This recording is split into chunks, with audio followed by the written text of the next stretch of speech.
প্রায় ৫০ বছর পুরনো একটি বিমান নির্ধারিত সময়ে যাত্রা শুরু করলেও আর গন্তব্যে পৌঁছায়নি। রাশিয়ার পূর্বাঞ্চলের এক দুর্গম এলাকায় ঘটে গেছে এক হৃদয় বিদারক বিমান দুর্ঘটনা। বৃহস্পতিবার সকালে ঘটে যাওয়া এই ঘটনায় প্রায় ৫০ জন আরোহীর সবাই নিহত হয়েছেন বলে আশঙ্কা করা হচ্ছে। রাশিয়ার জরুরি পরিষেবা বিভাগের বরাতে জানা গেছে, আন্তনভ AN-24 মডেলের একটি যাত্রীবাহী বিমান টাইন্ডার শহরের কাছে ভেঙে পড়ে। বিমানটি ব্ল্যাক অফ ওয়েস্ট চ্যানেল শহর থেকে উড্ডয়ন করে টাইন্ডার দিকে যাচ্ছিল, কিন্তু মাঝপথেই বিমানটির রাডার সংকেত হঠাৎ করে হারিয়ে যায়। এই ফ্লাইটটি পরিচালনা করছিল আঙ্গারা এয়ারলাইন্স।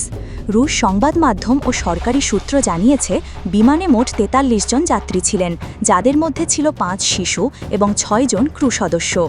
সংকেত বিচ্ছিন্ন হওয়ার সঙ্গে সঙ্গেই শুরু হয় জরুরি উদ্ধার অভিযান। পরে রোস্তা BARCR-এর একটি Mi-8 হেলিকপ্টার দুর্গম বনাঞ্চলে বিমানের পোড়া ধ্বংসাবশেষের খোঁজ পায়। ইন্টারফ্যাক্স সংবাদ সংস্থা জানিয়েছে, বিধ্বস্ত এলাকা টাইন্ডার শহর থেকে প্রায় ১৫ কিলোমিটার দূরে একটি দুর্গম পাহাড়ি অঞ্চলে অবস্থিত। ঘন বন এবং খারাপ ভূপ্রকৃতির কারণে উদ্ধারকারী দলের কাজ ব্যাহত হচ্ছে। জরুরি পরিষেবা বিভাগের কর্মকর্তা ইউলিয়া পেতিনা টেলিগ্রামে জানান, অনুসন্ধান চলাকালীন হেলিকপ্টার থেকে দেখা যায় বিমানের ফিউজেলাজ এখনও জ্বলছে। উদ্ধারকারীরা দ্রুত গন্তব্যের দিকে অগ্রসর হচ্ছেন।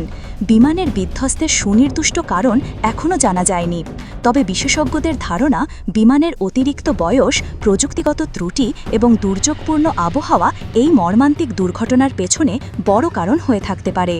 জানা গেছে, আন্তনভ AN-24 বিমানটি তৈরি হয়েছিল ১৯৭৬ সালে, অর্থাৎ এটি প্রায় অর্ধ শতাব্দী পুরনো।